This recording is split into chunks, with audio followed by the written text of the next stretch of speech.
Hi everybody, just trying to catch up on some of the videos that I have. In this one I'm going to be going over the Rudder Stop service bulletin, and also I'm going to show you my finishing kit that I finally received. Hope you enjoy it. Cheers. Bye. And now that I know I'm going to get in my finishing kit, I started working on cleaning up some things. One of those things was this service bulletin number 2 for the Vans RV10. And this is a rudder hinge bracket replacement. I guess there was some cracking showing up because of wind gusts.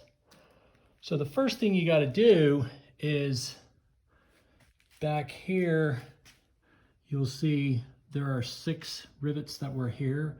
I've drilled those out. That's the first thing you have to do, is drill those rivets out, because what you're going to do is you're going to replace this, which used to be on there on the back, like so, and you're going to put a new piece on here that's actually going to get bolted on. And what worked for me was, because of the size of these, I drilled the heads out with one size. I then used a smaller bit, which is actually what they recommend, drilled through the remaining part of the rivet, and then what you're left with is a hole in the back or the shop end. And what you can do is just get your little tool in here, and you can squeeze it in there and pop it off. I've taken out many rivets over the build so far.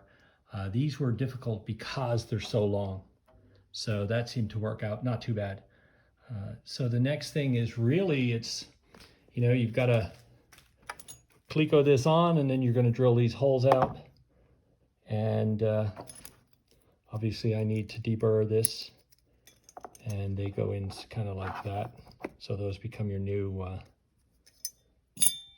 rudder stops, and it's all bolted. There's no rivet as far as I can tell. So you bolt everything in place, which makes it a pretty easy change. And given that I didn't have it permanently mounted on a plane, may as well do it now. No point waiting until you mount it and then go. Got to take it all apart.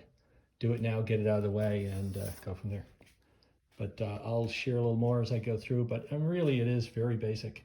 I don't think there's anything too surprising about it. These holes here were the original 6. These 2 have been drilled to number 19, and then countersunk, machine countersunk, to take the screw that goes in here, which is this guy, so ultimately he ends up flush. So that's done.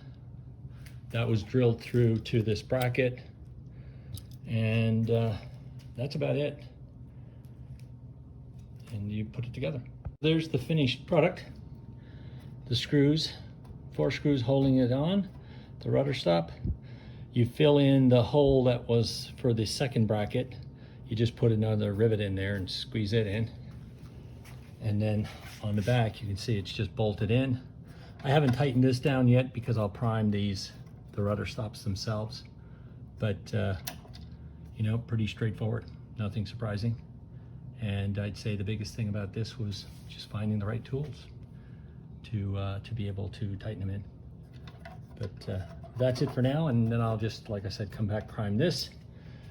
But that's that part done, and now I think I'll just do some catching up and start working on some of the fiberglass pieces that I hadn't done yet. So I think that's going to be next on my list. Is just get that done and just slowly work through it, because these are the things that I'm guessing later on, you don't want to have to come back and start doing these. Get them done now, get them out of the way. Cheers. Finally got my finishing kit. It's pretty late, but at least I've got it now. And as you can see here, they do a phenomenal job crating this up. It had a wooden lid on it.